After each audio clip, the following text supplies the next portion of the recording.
एक जगह पर कुछ मजदूर स्कूल बांध रहे थे।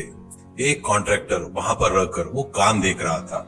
इतने में वहां पर मिस्त्री आकर, सर कॉन्ट्रैक्टर जी, आप तो सीमेंट बहुत ही कम मिलाने को बोल रहे हो। ऐसे से बिल्डिंग ज्यादा दिन तक नहीं रहेगी सर। मेरी बात मानकर और थोड़ा सीमेंट मिलाएंगे सर। कहता है तो कॉन्ट्रैक्टर, मैं बता वैसा कर रहे। गवर्नमेंट इंजीनियर ने ही सीमेंट कम मिला करके बोला है, तो अपन इसमें क्या कर सकते हैं। मुंह बंद करके मैं बता वैसा नहीं किया तो काम छोड़कर चले जा। उतना ही नहीं, बेमतलब का ज्यादा बात किया तो ठीक नहीं रहेगा करके वार्निंग देता है। इतने में गवर्नमेंट इंजीनियर वहां पर आता है। उसका नाम माल्या था। वो बहुत ही लालची, मतलब ही कमीने किस्म का था और रिश्वतखोर भी था। मालिया, क्या रे कॉन्ट्रैक्टर, कब बनेगी ये बिल्डिंग? जल्दी से खत्म कर रहे भाई काम। और कितने दिन तक करेगा ये काम? कहता है तो कॉन्ट्रैक्टर, सर इतनी जल्दबाजी में बांधे तो बिल्डिंग को खतरा रहेगा सर।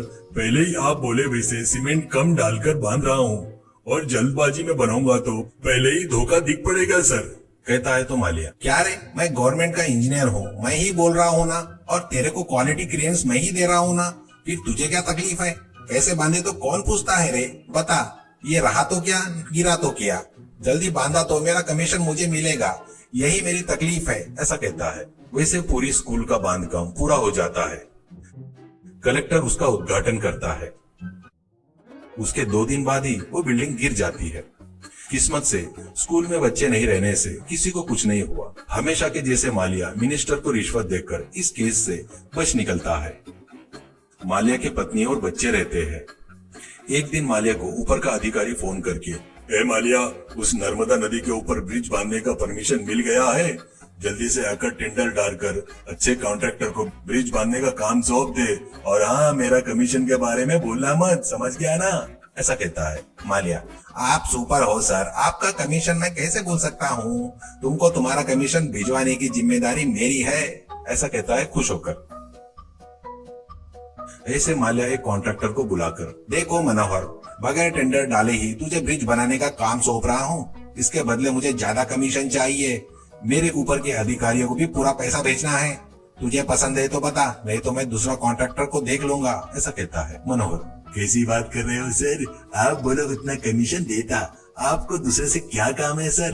कृपया करके कॉन्ट्रैक्ट मुझे ही दिलवाओ सर। ऐसा कहता है। मालिया, ठीक है, पर ब्रिज बांधने का काम 6 महीने में हो जाना चाहिए। उससे ज्यादा टाइम लगा तो मैं नहीं मानूंगा, मुझे पैसों की जरूरत है। मनोहर, क्या सर, उतना बड़ा ब्रिज 6 महीने में क्या? ये तो टू मच है सर। कम से कम साल लगेगा सर।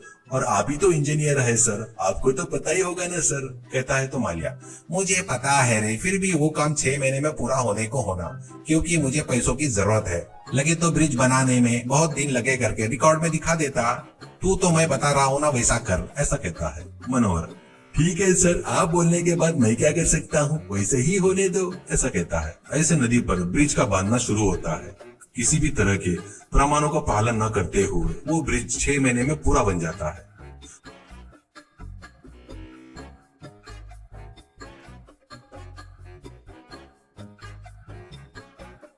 पूरा कंप्लीट होने के बाद वो पैसे से भरा हुआ सूटकेस माल्या को सौंपता है। मनोहर, सर ब्रिज बिल्कुल भी पक्का नहीं बना सर, गिरा तो मेरा इससे कुछ लेना देना नहीं है। थोड़ा मेरे ऊपर कुछ ना ऐसा देख लो सर। ऐसा कहता है। मालिया, तेरे ऊपर ही नहीं रहे, मेरे ऊपर भी कुछ नहीं आता रे, मैं सब देख लूंगा। ऐसा कहता है। बाद में मालिया उसके ऊपर के अधिकारी को उसका हिस्सा उसे दे देता है। एक दिन मालिया पत्नी को फ्लाइट की टिकट देकर, मैं देहरादून ट्रिप पर नहीं आ सकता, 4 दिन बाद ब्रिज का ओपनिंग उद्घाटन है, तुम लोग जाकर आओ। कुछ भी किसी भी चीज की जरूरत हो तो मुझे फोन करो। ऐसा कहता है। ऐसे पत्नी और बच्चे देहरादून के लिए फ्लाइट से निकलते हैं। ब्रिज का उद्घाटन मिनिस्टर के हाथों से बड़े धूमधाम से होता है। वो रिबन काट रहे थे, सब लोग तालियां बजा रहे थे। उतने में मालिया को फोन आता है। फोन उसकी पत्नी करती है। अरे सुनो जी, रिटर्न फ्लाइट मिस हो गई है, इसलिए अभी ट्रेन से आ रही हूँ। कुछ देर में ही अपने गांव पहुँचने वाली हूँ। कहती है। मालिया, अच्छी बात है, पर कौन सी ट्रेन से आ रही हो? कहता है वो। जनता एक्सप्रेस से आ रहे हैं, अपने गांव आने के लिए और 1 घंटा लगेगा। ऐसा कहती है। मालिया, ओहो, जनता एक्सप्रेस क्या? तो फिर वो मैंने बनवाई सो ब्रिज के ऊपर से आएगी, वही इस ब्रिज पर से आने वाली पहली ट्रेन है। ऐसा कहता है। उतने में दूर से जनता एक्सप्रेस आते हुए दिखती है। वो ब्रिज के ऊपर जाते वक्त अचानक ब्रिज टूटकर बिखर जाता है। वो देखकर सब लोगों को शौक लगता है और सदमे में चले जाते हैं। माल्या, हे भगवान, मेरी बीवी बच्चे करके चिल्ला रहा था। किस्मत से सभी यात्री सुख स्वरूप नदी से बाहर आते हैं। बाद में उस ब्रिज के एक्सीडेंट पर केस होकर उसमें जिन लोगों का हाथ था उनको कोर्ट सजा सुनाती है। ऐसे माल्या जेल में जाता है।